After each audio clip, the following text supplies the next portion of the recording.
Hey YouTube, I'm Jeff. And I'm Dana. And this is Darkmoon Metals.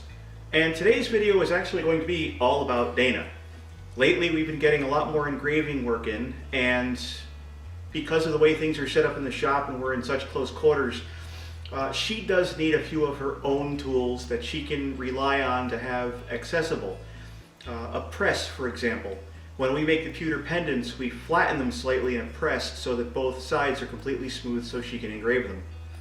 I'm not going to go into a lot of detail about how the press is going to be built, but it's going to be small enough to fit on her desk.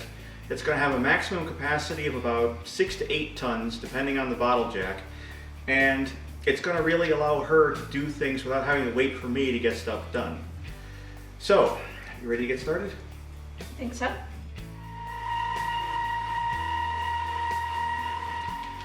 I want to cut a small piece out of that really thick piece of angle iron. And to do that, the best tool I have for the job is the milling machine. I don't feel like taking the plasma cam all apart just to get to the handheld torch. And I'm starting to really like machining anyway, so this is just another excuse for me to use the mill. The problem is, I don't have a vise or any kind of fixturing that can hold something this large. And I'm going to be using, yes, a block of wood and some drywall screws, star deckmate screws to be exact, to hold the piece into the vise. Now, do not try this at home unless Mr. Pete or A-Bomb says it's okay.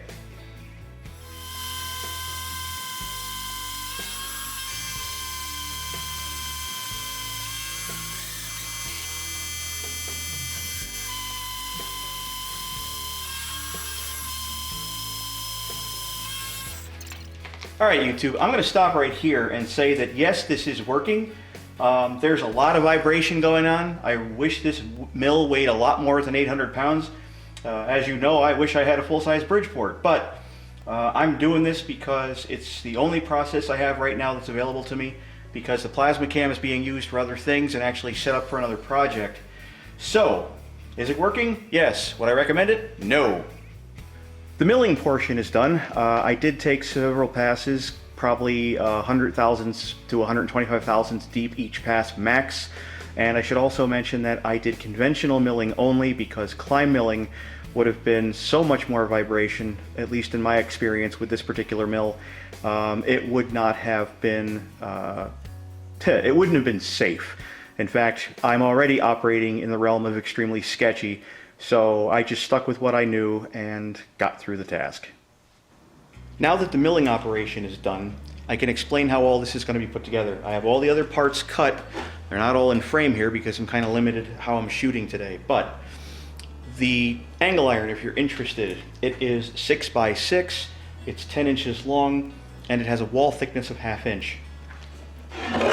The bottle jack I've chosen, this is just something that we've had laying around the house for years. I believe it's an 8-ton bottle jack, and the way this is going to sit, the cylinder will sit flush up against the back wall because of that relief that we cut in. It also makes it so that the front of the bottle jack is even with the front of the angle iron. I just think that looks a lot nicer. The pipe that I'm using for the sidewalls is 2 3/8 in diameter with a little over a 1/4 inch wall thickness, and that'll simply be on either side of our bottle jack. I am going to chamfer the back a little bit so it sits flush because there is a curve in the back of the angle iron. And the last thing I'm going to use is this chunk of steel right here for the top, which is, I believe, 2.5 by 1 3/4 by 10 inches long. Now I know that might seem like overkill, but this piece of metal is, it came in a bunch of metal that was given to me for free. So trust me when I say it's exactly the right size.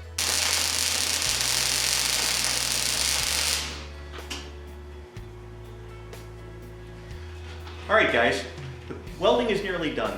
While I'm finishing this up, I'm going to show you some footage I took a couple weeks ago of Dana doing an engraving project. The reason we didn't show it back then is because this was a wedding gift.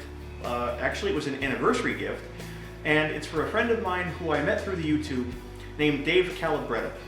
And Dave is a machine shop guy like me. In fact, I'm going to throw some links in the description to his site, and Dave and his wife are celebrating their 50th anniversary together. And he asked Dana and I to come up with something special to celebrate the occasion. So check it out.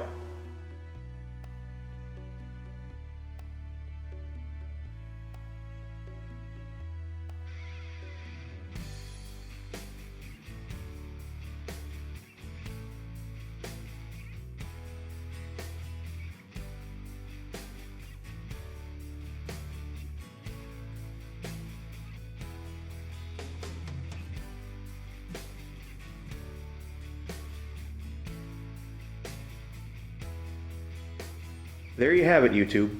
After a couple of coats of paint, Dana no longer needs to wait on me to get fresh pendants to engrave. Alright YouTube, we hope you enjoyed the video and maybe got an idea on building your own miniature press. As for Dave Calabretta and his wife, 50 years together is quite a long time. Congratulations. Happy anniversary!